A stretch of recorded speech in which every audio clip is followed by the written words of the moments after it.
Welcome to this webinar, After School Meals, Leveraging Funding and Partnerships, hosted by the Food Research and Action Center, or FRAC. I'm Steve Hayward, FRAC's Senior Communications Coordinator. Before we begin, I'd like to cover a few brief housekeeping items. We expect this webinar to run about 30 minutes. We're recording the presentation and we'll send the recording and slides in a follow-up email, so look out for that. At the end of the presentation, there will be time for questions and answers. To ask a question, please use the Q&A function at the bottom right of the WebEx screen. With that, I'll pass it off to Clarissa Hayes, Deputy Director of School and Out-of-School Time Programs at FRAC. Great, thanks Steve, and hi everybody, and welcome to today's webinar, After School Meals, Leveraging Funding and Partnerships. We are so glad you can join us today. I know that you have a lot on your plate with back to school, so we're really grateful that you could join us for today's conversation. We are very excited today to be joined by some out-of-school time champions and to have this conversation around after-school meals and the important role that after-school programs play in supporting that nutrition. So here is an agenda for today's event. Again, it is a 30-minute webinar, so it's going to be short and sweet, but we have a lot to cover. I'm going to kick us off with an overview of the after-school supper program, and then I'm going to talk a little bit about recent developments around COVID relief funding and how we see that tying into after-school programs as well as after-school meals and snacks. And then we're saving the best for last. We have some guest speakers joining us today from the New Mexico Out-of-School Time Network. So we have Mai Sagbakken and Jeff McConaughey, who will be here to join us and talk about the work that they do on a state level to connect more after-school programs to nutritious meals. So again, very excited for today's conversation. If you do have any questions for us as we go along, feel free to use the chat feature on the screen. So let's go ahead and get started.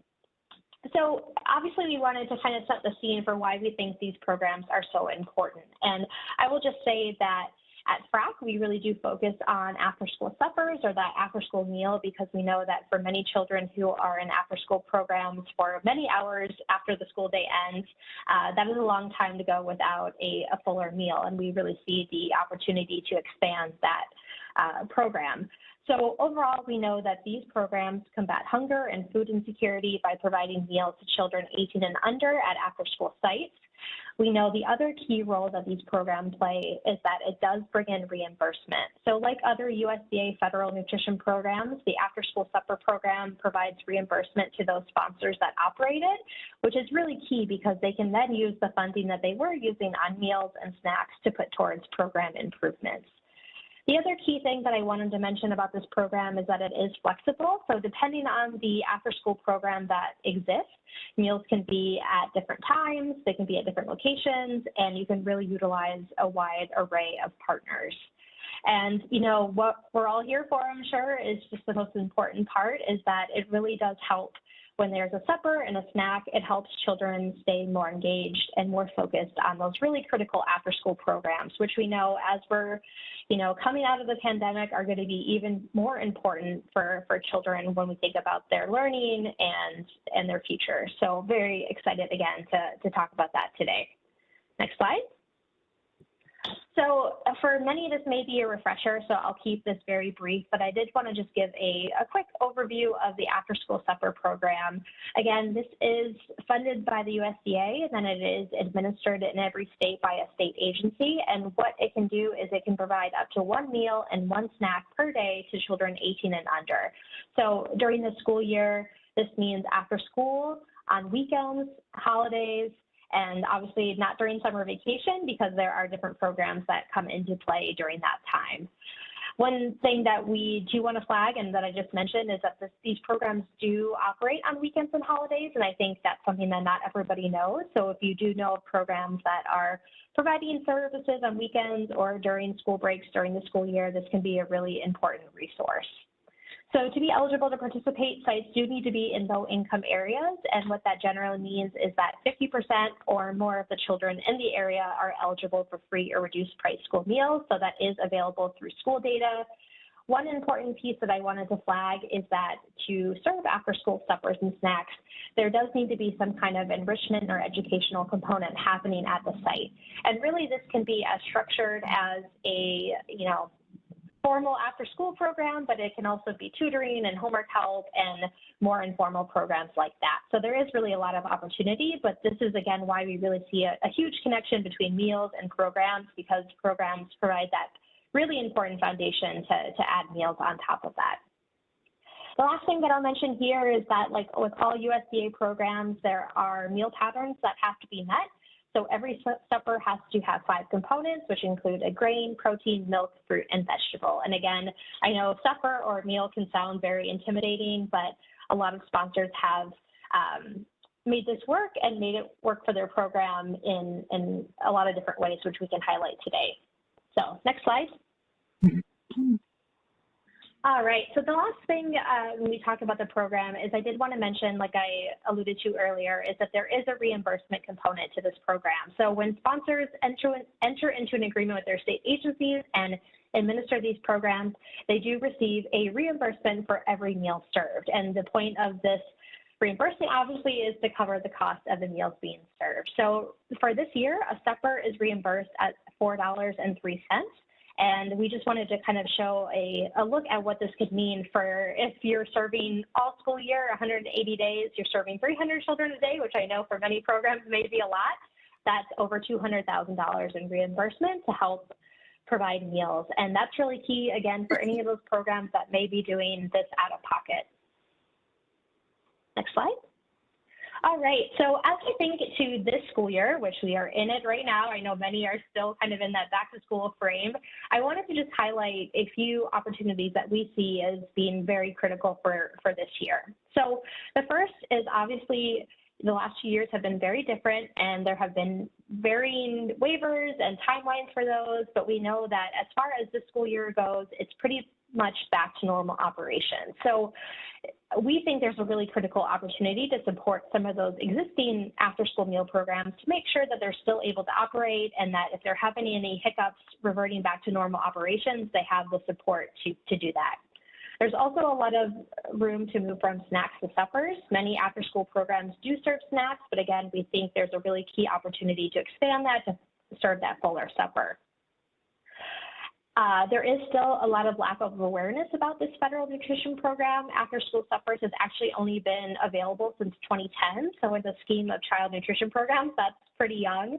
So there still are programs out there, again, that are serving meals out of pocket that aren't sure if they're eligible or don't know the rules and could use some guidance in that area. And then the last opportunity, and one that I'm very excited about, is just to talk about how we leverage existing funding that has come about because of the pandemic and how we tie that into after-school programs and after-school meals. Next slide. All right, so I won't spend too long on this, but what we really wanted to talk about here, again, is just this opportunity to leverage funding that supports the foundation of after-school programs. So the American Rescue Plan, which is the third COVID relief package, which was passed in 2021, included historic funding levels to support summer and after-school programs. So this chart here from our partners at the After-School Alliance shows the breakdown of what that funding looks like and what it means for the additional children served. So again, this is historic levels of funding. States right now are, drawing that down, making decisions about how that's going to be allocated, dispersing that funding. And what that really means is that there are more programs and expanded programs that are operating and serving kids after school, which is so exciting, but we know that they could potentially still need to be connected to after-school suppers and snacks, and that's where we think a lot of anti-hunger advocates and out-of-school time advocates can play a really important role. Next slide.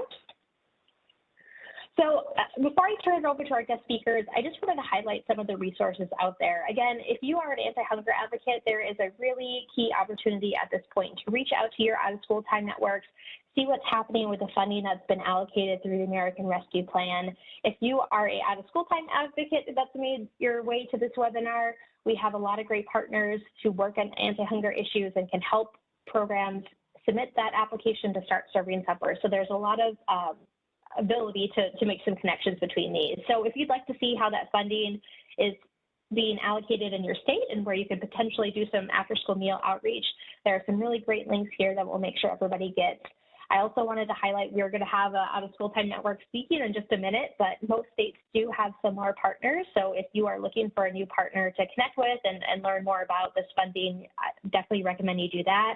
And then I just wanted to give a shout out to our partners at the Afterschool Alliance, who are some of our dearest partners and do a lot on after-school meals and after-school programming, and they have some really great data and additional resources. And then the last thing I'll mention in the next slide is an event that they have coming up in October. So October 20th is their annual Lights On event, which brings attention to after-school programming, and they've done a really great job in the past of tying in meals and just talking about the connection between those two. So I wanted to give a shout out for that, and they have lots of information on their website for Lights On After School.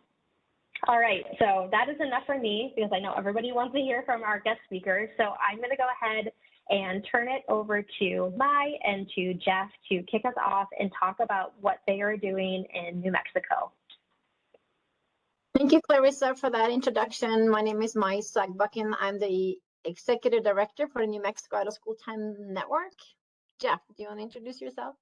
Yeah, I'm Jeff McConaughey. I'm Director of Policy and Communications for NMOST, as we call it.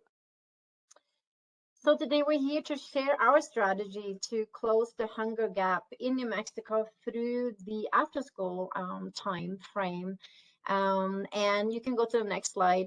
And I want to share with you that, just like Clarissa said, this is a program not very well known. And personally, I found out by finding a binder in a box that I was given when I got my job. And Vista had done a thorough study throughout New Mexico on this program, the CSTFP program. And I had a lot of questions, and I'll tell you the story, how it all evolved from there. But the mission we have as a network is to create and strengthen and sustain a statewide system of support for out-of-school time programs.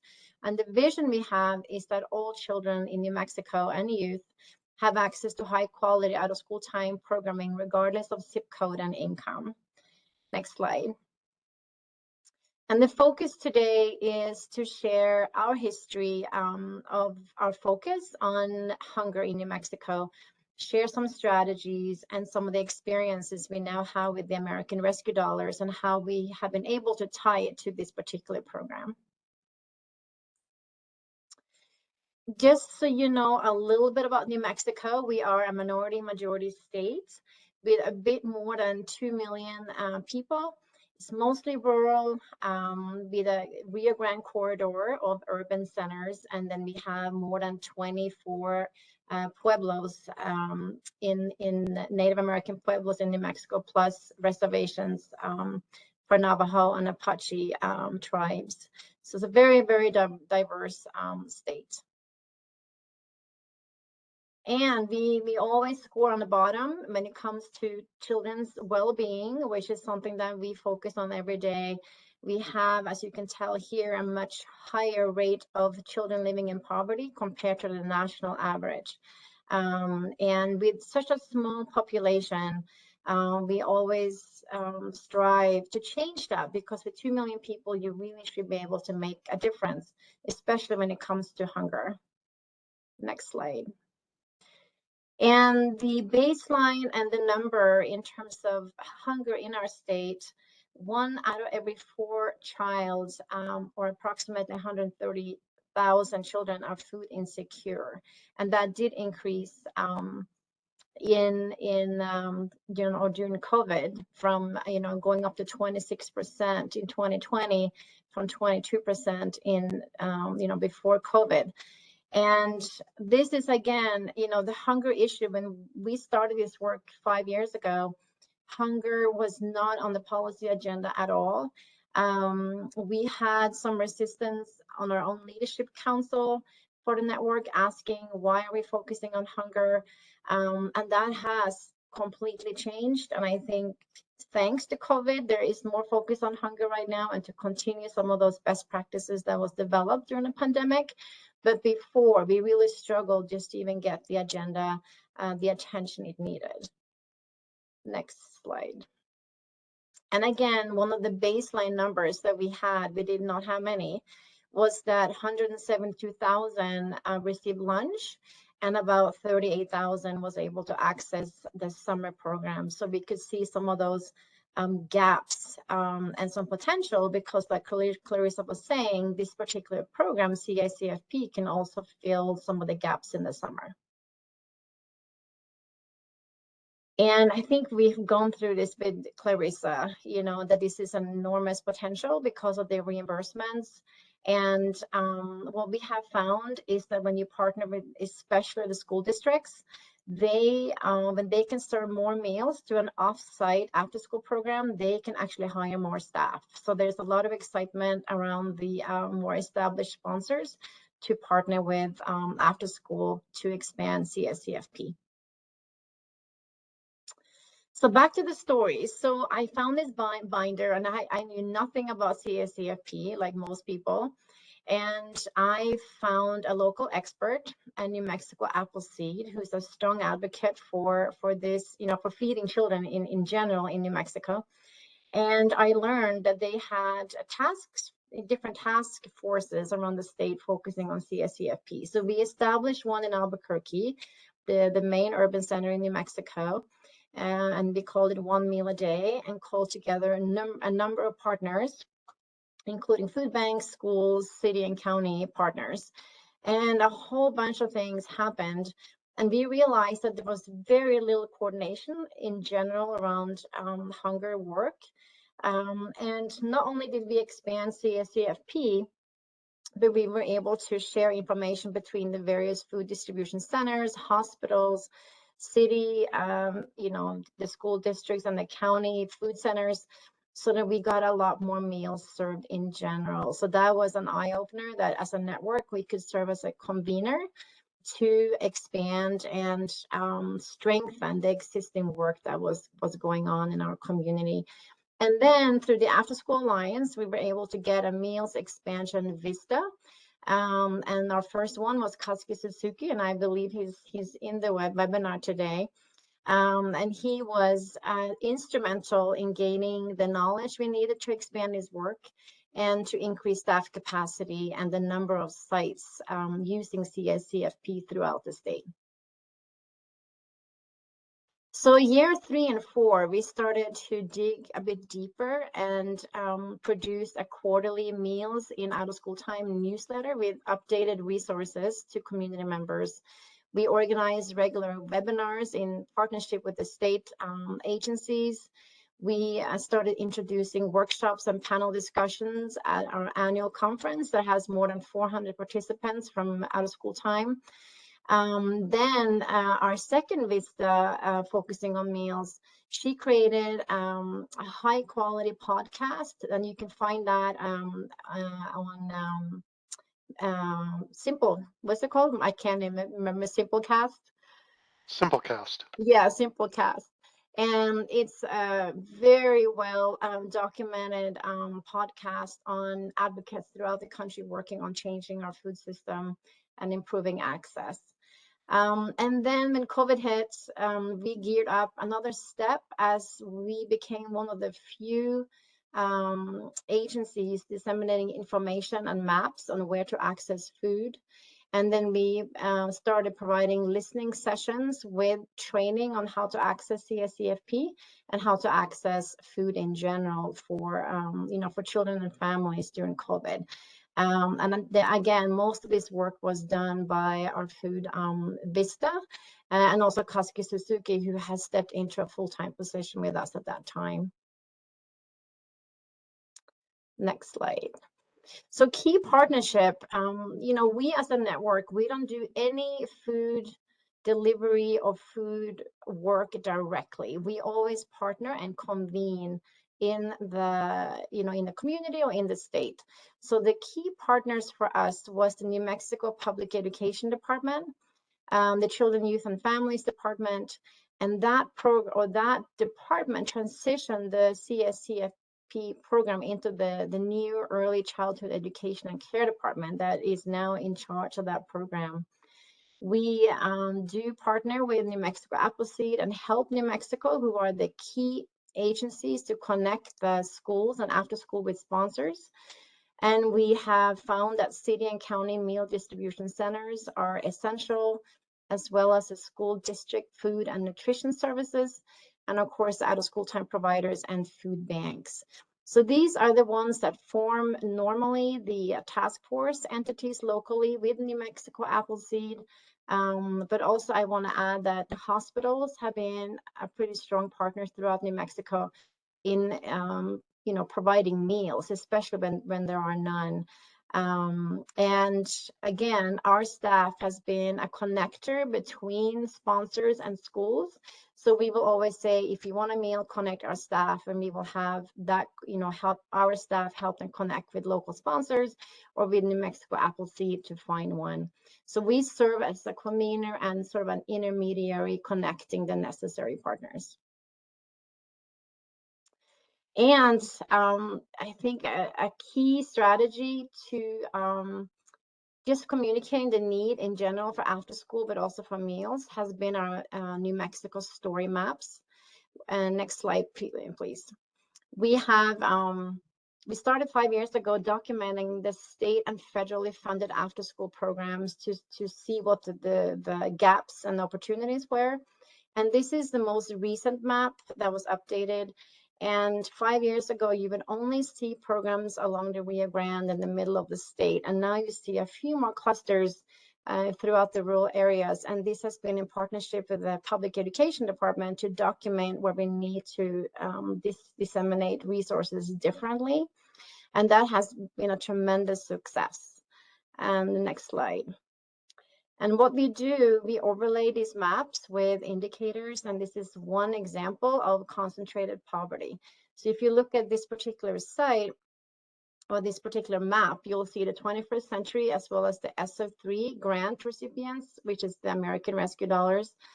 And you can see that some of these programs are not hitting the darker areas where we have the concentrated poverty. So we continue to advocate for more resources and more dissemination to really meet the areas of need or underserved areas in New Mexico. And we do the same with food. So this is sort of a visual concentration or visual, tool to show legislators, decision makers that we need more resources in New Mexico to meet the needs.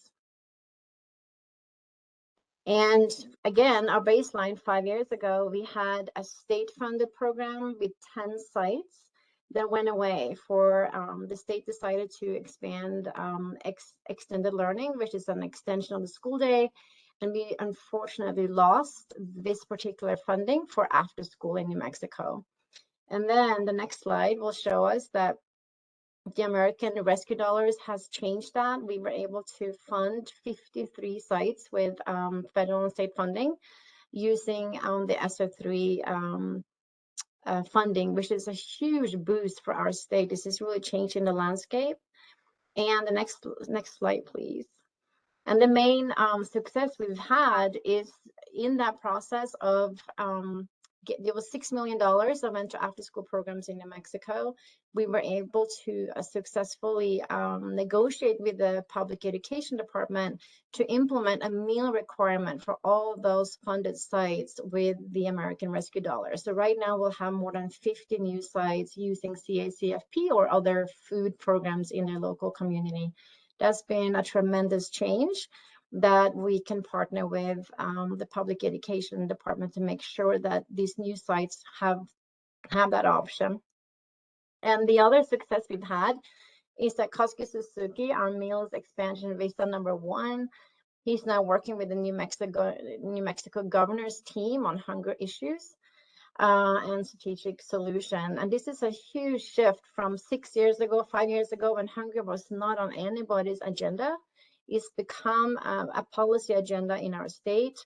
And we've been really lucky to have a staff capacity, and Koski has not been trained and can be an advocate at a very high level in our state for this program to be expanded in after school as a hunger strategy, hunger reduction strategy. So we've seen tremendous changes, not only in number of sites expanded, but just the awareness in general, and then the partnerships in every community and at the state level. So I encourage you all to take some of these ideas and think about how you can, work like this in your state, and the After School Network is in every state. So that's a perfect partner to start a similar path for your, your partners and stakeholders.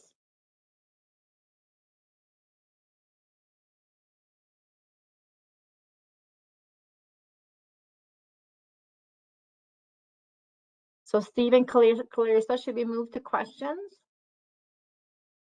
Oh, I just did what I told you not to do, which is have yourself muted. All right. So I was just thanking you for your remarks. I think it sounds like it was almost a bit of like a non-traditional way to get to this point, but I think, and you made the point so well, that there's just so much overlap between these partners and, what people are working on and what they care about. So I think it all just makes a lot of sense. And I was so interested to hear about how you worked with the state to have a requirement to serve meals with that American Rescue Plan funding. I think that might not work in every state, but that's a really interesting idea to really leverage both of these programs together. So that's fascinating. So I don't think I see any questions yet, but if you have any questions for our speakers, feel free to add that to the Q&A box. And I guess a question that I have for you two. So obviously it sounds like there is a lot of momentum around after-school meals. And I'm just curious, is the same momentum going towards summer as well? Do you have the same focus, or is summer a little bit out of your wheelhouse? I think it's a little bit out of our wheelhouse. I think, Jeff, you may want to say a few words, but I think during COVID it changed. We did provide a lot of mapping and resources to make sure families knew where to get meals during summer. But as a team, we haven't had that be a full focus in terms of our work to expand summer. I think is more to document what actually is in existence. Jeff, did you want to add something? Yeah, I was just going to say that I think also the state and some of the local municipalities had programs for getting food to children, youth, and families during the summer. I know, like in the Albuquerque area, there was a kind of a literacy reading in the parks program, and they would serve meals in conjunction with that, with also handing out books and somebody doing a reading of the book to the children that had gathered for that. So I think there was and continues to be some focus on summer in the state and different regions of the state. Mm-hmm.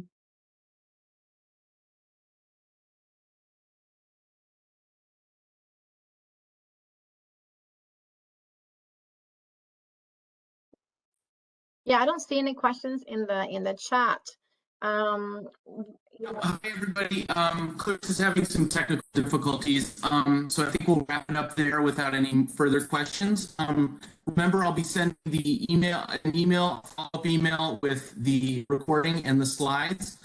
Thank you very much for attending. You can find more resources on frac.org. That's frac.org. Thanks again to Enmost for doing this. It was a great presentation. So much. Thank you for having us. Thank you so Thank you much all. for having us. Bye.